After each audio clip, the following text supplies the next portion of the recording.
Hello, welcome to Behind the Storyboard. Today I'm joined by Pantsless Pajamas, a storytime animator recounting her life with some awesome quality artwork. It's honestly great to have you join me in this interview. For the people out there who might not have stumbled upon your channel yet, why don't you describe the kind of work you do? Well, if anyone's familiar with the works of people like The Odd Ones Out, Jaden Animation, Something Else YT, I am a part of that genre. I do animated storytelling. You could put air quotes around animated if you'd like. I don't blame you. But I do a lot of, storytelling on my channel.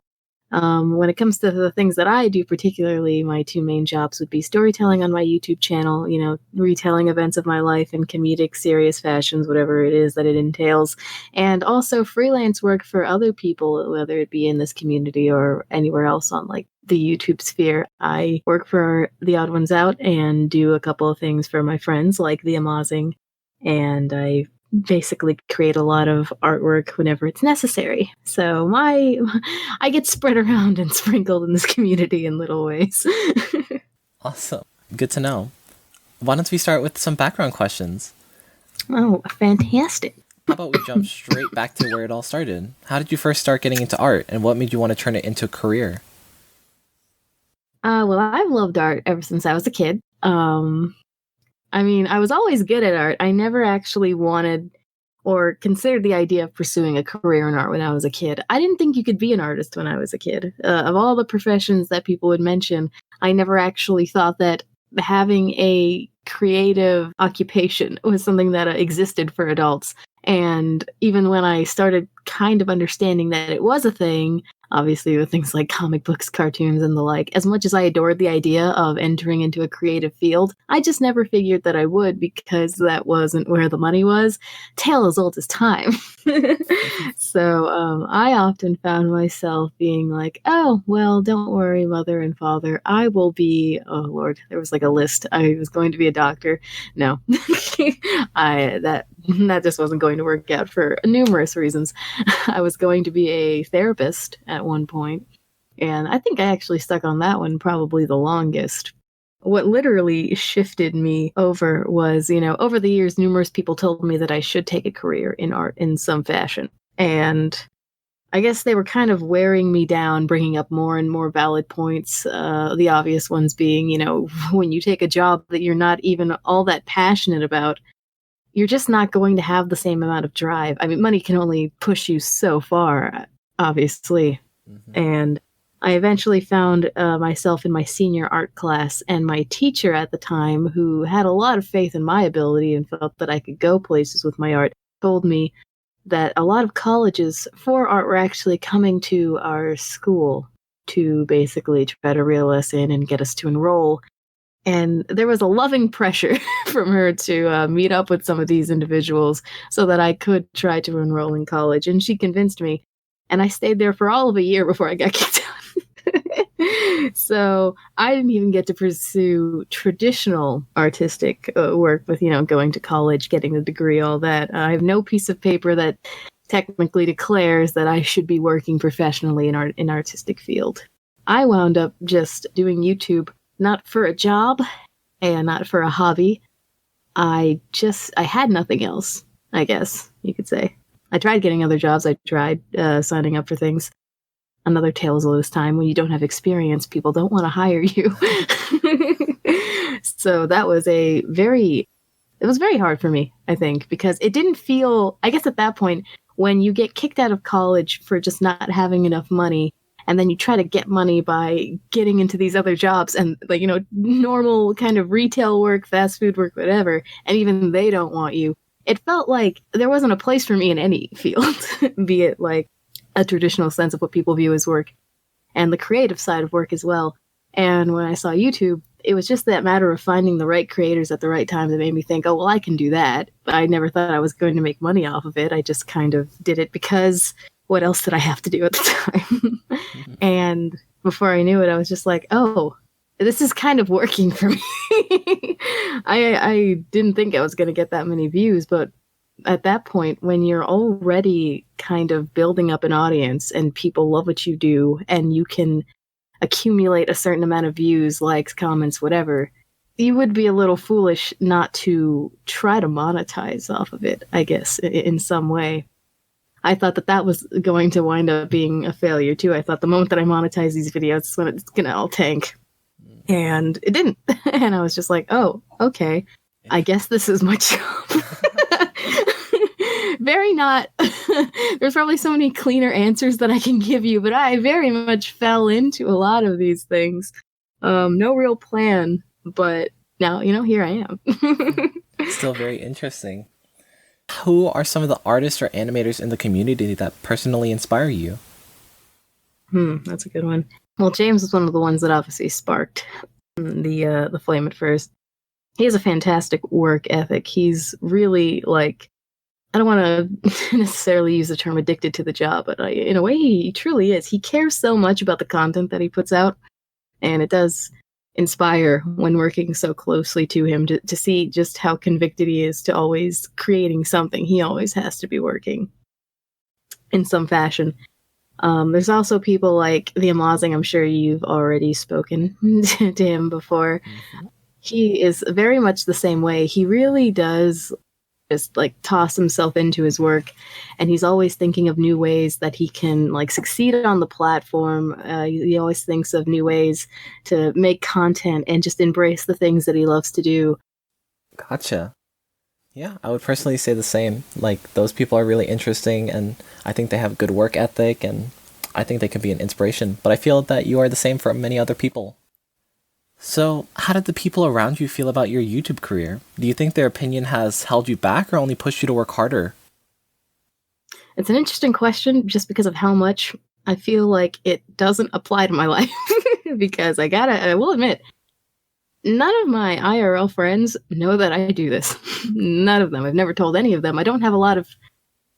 This may sound a little bit sad, but I don't have a lot of IRL friends that I still have with me here. I do not actually get to leave my house often because of the fact that so many of close friends that I had moved away, or they were just starting to do their own thing. There are a few people that I can say from church that kind of vaguely know what I do, and they're supportive enough. They think it's interesting, and if it works, it works. They don't really judge or try to push me to get a better career path or anything like that.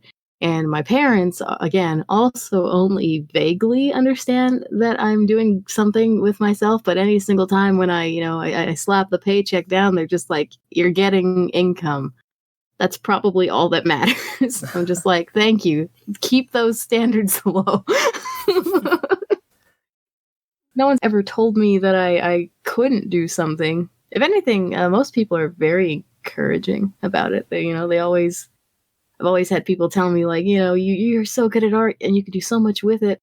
So, like, why don't you? So, like, in a way, this is kind of living the thing that people have always said that I kind of could do, that, like, I could take something just about me and about what I can draw and make it into something that could be a job. And again, even if that wasn't the goal, like, it's here. And now that I'm doing it, a lot of my friends, at least in the YouTube community now, will always be like, it's great. Keep doing what you're doing. Always giving me tips and advice so that I can continue to succeed and continue having that monetary gain. So I would say that, if anything, I'm very fortunate. I'm lucky that I don't have people that push me away from trying to continue with YouTube. I usually have people just telling me to not give up on it and see where it can take me. So I've been very lucky. Yeah, that's awesome. How about we move straight to questions about the present? Ah, yes. So what do you recommend for people who are interested in getting into the whole storytime animation work? And is there anything you wish you kind of knew or were told when you first started? Okay. Well, as far as the advice goes, you'll always hear the exact same thing in this community. Just start out. And a lot of people say, like, oh, well, I mean, is it really as easy as just starting? Easy is subjective. But you do have to start in order to see where it can ever go, because otherwise you'll never know. I do think that, however, as far as what I wish I could have known going in, again, mine was an interesting case. I didn't have any plan when I decided to do this. I do think that you should enter it with a plan in mind. However, don't go into this thinking like fame and fortune and money, because any kind of content that you make, when you go into it with that mindset, you don't always know if you're going to necessarily have millions and millions of views very soon. This is very exhausting work. Even just sitting in front of a camera and being high energy and trying to record something for a few hours can be very taxing. But especially in this genre, even if you're not fully animating, even if you're just drawing a bunch of pictures over and over and over for hours, I find that it exhausts you a lot. And you need to have a motivation and a goal that is greater to you than all the struggles that you're going to go through. You're going to keep looking back to your goal and your plan, and if it feels like it's not worth it anymore at the end of the day, when you're breaking your back and your wrist and your hand trying to continue to draw and draw and draw and sit in front of your computer and hurt your back and ruin your posture, you're not going to want to keep going. So I do think there needs to be some sense of a plan. I don't think you should bank everything on YouTube, even if you find success, unless you're really finding it as big as, I guess you could say, people like James and Adam and all those people in our community. I wouldn't say to just bank it on YouTube. And even those guys don't entirely bank it on YouTube. They do try to think of the after. There should always be a plan B. There should always be something that you fall onto. There should always be okay, YouTube is my stepping stone, but then blank. Like, you got to fill in that blank in your head. And something else that I really, really do think is important for people to know, especially in this genre, is that if you're not comfortable a lot of yourself, people than you know about them, then this is definitely not something to pour your heart into, because that is another emotional weight that can hinder you sometimes, because a lot of people are going to feel entitled to your time. A lot of people are going to feel entitled to have you respond to them. A lot of people are going to feel like they know you and that they're your best friend. And it's really astonishing, because even I only share a certain amount of my life, but even from the things that you'll find on my channel or my Twitter or my Instagram, you can find out a lot of things about me. When I meet a fan, they know that I have like 2 brothers. They know I have a dog. They know I have a cat. They know some jerk named Chad was a big wad to me in high school. I look at them and I'm like, so you're a boy? And that's about as much as I even have. And it can be very jarring. Like in little moments like that, it's not so bad. But sometimes online, you'll get these kind of messages from people. Because as much as people like to say, like, oh, well, you should have known that when you got into the community in the first place, or when you decided to do YouTube, or when you decided to do this, it's very dismissive of, like, the greater issue that is, okay, well, these people shouldn't even be thinking this anyway. Obviously, you can't control all these people that have that kind of reaction where they feel like, oh, you should be talking to me, or, oh, you should be doing this. I'm your fan. I put you in this place. I know so much about you. I'm your best friend. Why aren't you helping me? Whatever. Like, sure, you can't control that mindset, and it's very hard, and you do have to adapt a little bit. You do have to kind of, like, harden your heart a little bit and harden your emotions and your feelings and toughen it up, so to speak. But I don't like the idea of just, like, dismissing it as, like, oh, well, you asked for this. But it is something to be incredibly aware of. It's a hard job. I think people look at it all, and they're just like, it's drawing pictures, it's telling stories, and it's easy. But there are so many layers to what makes it not easy for a lot of people. It's the kind of thing that we won't complain about to people, lest we seem ungrateful or seem like we're just whining, or, it's where we might seem pathetic to some people or weak, but it's difficult. It's very difficult to give so much of yourself and let people know so much about you, and then proceeding to exhaust so much of your time on even just like a 5-minute video. Mm-hmm. And if you're not ready to tackle all that, then I would consider that you maybe try something else, or at least let it be a hobby before you let it be a job. Yeah, I think from what I've heard from so many other of the popular animators, that people tend to put on these golden goggles and see YouTube as like this place with lots of extremely popular people, but at the end of the day, we're all just another person. Unless you're the odd ones out, then you're a god among men. Yeah, true. It's hard. Yeah, It's weird. for sure. Do you think you tend to get a case of artist block? And if so, how do you try to get over it? There are some moments where I know a lot of people are just not going to feel like they can draw. And I have those days plenty too. It's very odd because it's that feeling, you know, you want to draw, but sometimes it's just not working or you just don't feel as motivated. And I'll either do one of two things. Sometimes I'll just draw whatever my hand kind of just puts onto a canvas. Like I have like these entire files, individual files. It's not even all in the same thing. It's all these individual files of seashells, like really bad looking seashells. I don't know why my hand defaults to drawing shells, but when I can't think of what I want to do, I wind up drawing like a swirl on a piece of paper, and then I look at the swirl and I'm just like, oh, that looks like a seashell. And then I'll make a shell out of that, and then I'll think about the colors, and I kind of let my mind drift and wander while I'm doing that, and then I start kind of thinking of things that I actually really do want to draw. And then I'll try to do that. And then, you know, it just builds from there. You kind of start small and then keep going and keep going. And then you kind of build yourself back up to a place where you're just like, okay, I'm not super motivated, but I could probably still draw if I just like keep this more casual mindset to it. I do think overwork and overthinking it is like a big issue of why people can't overcome the art block. Like you're putting way too much like focus on it. Like you're trying to avoid the issue and all you're doing is looking at it. So you gotta kind of like take yourself away and make that disconnect. And I guess the other thing that I would usually try to do is just, you can take a break. I know, astonishing. I can stop drawing. What is that? But sometimes that's just what you need. I'll literally just be like, you know what? It's not working right now. And no matter how much I try, it's just not going to work. I think I just need to not look at it for even an hour. I'll like play The Sims, or I'll watch some videos on YouTube.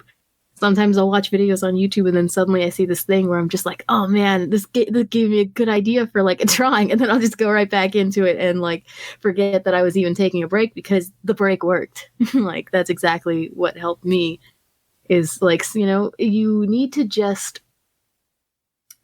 not beat yourself up so much when you can't think of something to draw. A lot of artists do that. They really like give themselves a hard time over something that isn't criminal by any means. I do think we just kind of need to take steps back and just try to make it lighter for ourselves. You know, don't try to put too much pressure on drawing in the moment. Sometimes, yeah, you need to get yourself together, do a commission that you've been stalling, or like you have a deadline to meet, sure. But when it's not so high stakes, or when it's just for yourself, then especially, you know, just relax, do something else. And I do think that before you know it, something again on a canvas, and you'll be like, oh, look, the art came out eventually. Okay. So, what do you think are the most important traits and abilities to have when going into the field of animation, specifically in the YouTube community? I do think you need patience. A lot of patience. Again, there are one of the most taxing things about doing animation in general is just a lot of work for very little bit of result. There was like a perfect example would be in one of my latest videos, at least, you know, around the time of recording this. I had that I had an accident in gym class video, and there was a scene, everyone loves the scene. Everyone that's ever watched it loves the scene, where I appear out of nowhere and like derpily spin kick my younger self. That was on the screen for like 5 seconds. That took me like a whole day just to try to like understand the animation and get all the in-between frames and make it smooth, and then like line all those frames and then color all those frames and then try to think of how the shading would work in every single one of those frames. It feels like a lot for little reward. I would like to say that when you do nail it, you nail it, and it does feel rewarding, but like it can be very demotivating when you have to put so much time into something that essentially won't last as long on your screen when you're showing your video. So patience is a virtue and a necessity when you're going into animation. You need to be persistent because, especially with us, people always say having a monthly upload schedule would be the goal. Can't relate, but if you actually want to adhere to that, you do need to be persistent and have a schedule for yourself, which is another thing. Organization is also very good. That goes beyond animation and YouTube. It's just something that if you want things to fall in your life in a certain place, in a certain way, you have to plan for it. You have to organize yourself. So that's the problem. You need to be able to organize your day, say that you are able to measure how long it takes you to do a certain kind of animation. Then you could use that time to tweak your schedule and be like, okay, well, I'm going to do 5 hours of animating today after dinner, but first I have to do all this, this, and this. And then you have to keep going. It's very hard to start it off at all, to organize yourself at all, and to, have that very strict guideline and restriction for yourself of like, okay, this many hours today, this many hours today, this many hours today, but you have to keep with it. You have to do it not every day, but as many days as you possibly can so that you can meet your deadline that you set for yourself in your schedule so that you can have something to put out at the end of every single month. So organization and persistence are also incredibly important, and the ability to know when you need a break and to take it, because it's part of the process, whether people like to acknowledge it in this community or not, and they don't. Ask a lot of people and they will tell you they don't really want to take breaks. They just want to keep going. Let yourself get too into the mindset of, I can be working right now. I could be working right now. Like, I could also be sleeping. And I probably need that. Actually, yes, I do need that. I need it to live. And if I don't have enough rest, how can I ever expect myself to get through the day and cleanly follow the schedule that I put for myself? You need to know yourself, I guess. You need to manage yourself. Agreed.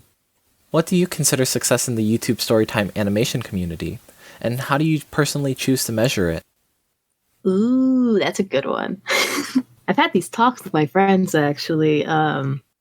Success is such a personal measurement. It truly is. That's one of the reasons why you can ask a person that question. There's no one answer that you'll ever see across the board that necessarily needs to be it, I mean, to some people it's money. I don't know what I guess in a way it's always hard to say. I don't always know what success means for me in this community. I'd like to think it's the ability to make content that you truly like, while also, yes, of course, being able to make money, and then being able to live comfortably by your own standards and your own rules, and just knowing that you're doing that for yourself. Like, you are able to sustain yourself and get food every now and then when you need it and pay your bills while still having creative control and liberty. I think that's the important thing. Lots of people do make money on YouTube, but some of them will admit to you that because of restrictions and because of new things that are always appearing that we have to conform to on YouTube, like Adpocalypse happened, and some people felt like they had to make themselves even more family friendly or stray away from kids content. The Copa thing especially made people want to completely stray away from kids content because they were just like, oh, if it's too kid friendly or if it's too kid attractive, we're not going to make money. There's always some sort of law or rule or guideline, be it implemented by YouTube, government, something makes you have to bend. And you do. Every single one of us has to bend a little bit, just like any job. If you have a job where your boss tells you that you have to do this one thing, be it because they tell you to, or because it's corporate policy, or because it comes from someone even higher up than that, you have to do it. And that's a given. That's the discipline of having a career. But just because you have to bend doesn't mean that you have to completely lose control of what you want to do. Maybe for some people, sure. Maybe some people's content just isn't for YouTube. And that's valid. That's why people move on to other platforms where it'll work, where they can make money or where they can have supporters and do whatever they want to do. But to me, I will succeed when I can keep being myself and being genuine and doing the things that I love to be able to do, whether YouTube, necessarily always agrees with it or not. For the most part, it's been working for me. And I want to be able to keep doing the things that I like to do and being able to make enough money to sustain myself and sustain a lifestyle. I think success will be when I can do things like that and when I can garner a following after going through that entire process and hopefully being able to manage a project beyond that where, okay, eventually YouTube has to end for everyone. There are some people that have been on the platform for a very long time and good for them for finding ways to make it work again or, starting up fresh. Shane Dawson's probably one of the best examples of that, in my opinion, making like such a resurgence and people, love what he does, but not everyone can be Shane Dawson. You could take that as a good or a bad thing, depending on how you view the guy. But, I think it would be wonderful to be able to have that kind of following and have that sort of, lovely journey across YouTube where I could enjoy myself and then, possibly with enough people having their eyes on me and enough support with me that I could make something better. I could make a webtoon or I could make some sort of creative property that people are going to love and want to support. And then I can just keep doing things like that moving forward. I think that's what success would be for me is just, I guess one could say kind of almost having it your way throughout, but not so much that. It's just success is just enjoying the ride as it comes and finding that it worked out, I guess, in the end. Awesome. Yeah, I think I could totally agree with that. How about we move straight to ending questions? So, what are your plans for the future as a YouTuber/animator? What are you doing to achieve these goals? Well, like I said, I want to be able to just sort of ride this out. I want to keep making storytime animations for a time, again, garner that following. I do want to be a little bit more creative with the way that I tell stories. A lot of people in this community kind of have their own little lore to their animations, it takes place in their own worlds. Like Maz has his Martians and he's on another planet, and some other people have these strange creatures or little God, what's it called? Their own code and language hidden throughout their videos, just strewn about in random places. Because they have something of a B plot in a way that's kind of underlined beneath the real life stories. I kind of want to do something like that. I want to be able to show people that I can kind of construct a fictional narrative that I can tell along with the true stories that I have. And I want to be able to do things like that so that it kind of does encourage the idea at some point in the future that I can make maybe a cartoon or something along those lines. I've always loved the idea of being able to make a cartoon, or at least making the story of not being the one that helps animate it or make the art or anything like that. I do think I can get there in some fashion, be it one day, even if YouTube doesn't work out, even if I have to work some sort of random retail job, I still always want to aim a little higher and try to make a story that is all my own, that isn't necessarily just the plain old average everyday life sort of thing. I want to be able to make a cartoon. I want to be able to make something cool, something interesting. And I do think showing it in my storytime animations now is a good way to sort of plant the seed and watch it grow. Yeah, I'm sure there are going to be many people who will support you no matter what happens. Here's hoping. So, what are some socials people can find you on, and how can they support you in your career?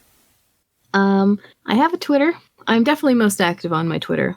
I post a lot of silly little jokes and tweets and polls. I have an Instagram, not as active. I usually kind of treat that as a bit of a throwaway account for just my art if people are interested in just seeing the little art pieces that I do. I do have a Ko-fi and a Patreon. I'm not really too actually into Ko-fi. It's more of for those people that can't commit to long-term support with payments. But they are definitely the people on my Patreon that really help me out a lot when I need to pay off additional bills.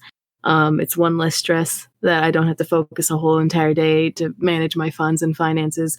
And it's another day that I can use to work on animations or scripts or doing something of that sort for my content. My Patreon, I'm trying to start a whole new thing where I'm actually going to try to post content that is specific to my Patreon. So little stories that I can't put on YouTube, for example, or little Q&As and things like that. So if people ever want to support me and want to see different things that YouTube wouldn't exactly let fly under the radar, I guess those would be the only real places. I have a merch store as well, but I'm not I'm not gonna plug my merch. Oh no, go for it. It's on my it literally everything is actually on my about page. All my little links to Patreon. I think, I don't know if Ko-fi's in there, Twitter, Instagram, and my and my merch at crowdmade.com. Got it. So, got any last tips or pieces of advice you'd like to leave off with? Do not be discouraged. I was very intimidated when I first came into this community because I had this worry that it just wasn't for me. And that probably stemmed from what I was already going through, where I didn't feel like art college wanted me. I didn't feel like part-time jobs wanted me. I didn't feel like anything was really going my way. So I guess that only encouraged this idea of, what if I don't belong in the community? And even without things like that, a lot of people feel that way. It makes them feel like they'll never be good enough. It makes them feel as though their content will never be able to compare to other people's. And I understand that feeling a lot, but it's so important that you don't let yourself be discouraged because, again, you'll never know until you try. I came into this community and I literally knew no one. It was such a new experience, I guess, because for so long I was always in communities that just lasted for such a long while in my life. And when I was in YouTube, I was completely alone. I didn't know anybody, and that was really hard. And I didn't think feel like I would mesh well with people. I didn't think I was going to succeed in YouTube because look at all these great people making so much great content. Why would anyone even look at my stuff? I'm not what people are looking for. But there's always going to be someone out there when you do start making your content and you do start fleshing it out, they are looking for exactly you. And a lot of people are going to love exactly you, be it fans or actual creators in this community. I entered and I didn't think anyone was going to care. I had a whole group of people that cared so much because they looked at me and they looked at my art, my first video or two videos, and they said, you know what? I think you can go places. People encouraged me and made me feel like I could do something if I actually put my mind and my heart into it. Of course, it's, I'm not going to say, oh, just follow your dreams and they'll always come true. Of course, it's an unrealistic standard. It's not just about dreaming, it's about work. But these people encouraged me and made me feel like I could put forth the work and that work would matter. And that even if it didn't feel like it mattered in the moment or didn't seem like it succeeded in the moment, if I just kind of kept at it, I'd strike gold at some point, right? I'd find like a little nugget of success. And I feel like that's definitely what you need to understand before you go into all this. Focus on yourself and understand that in this community especially, there are many, many people that can help you and lift you up and make you feel like you can do more than what you think you can. We are very supportive of each other, and we like to let people know that if they ever need help with something, because the moment that you enter this community as a creator, you're not just like some lower life form that we're not going to pay attention to and that we're not going to allow to be a part of our group, You're just like the rest of us. And that's, at the end of the day, that's just what it is. We're all a bunch of regular people just trying to make content and do our best. And you could easily be one of those people. You just have to make the decision, put forth the work. And I hope that if anyone is listening and they've been on the fence, that this be the message that makes them think, you know what, she went through all that stuff. and look where she is now. Maybe that can be me. Because you know what? For all you know, it could. And you'll never know until you give it a go. I completely agree. Again, a big thanks for agreeing to this interview. It was a pleasure to host you. All of the links to Pantsless Pajamas, channels, and socials will be in the description below. Be sure to stay tuned for next time. Bye-bye. Adios.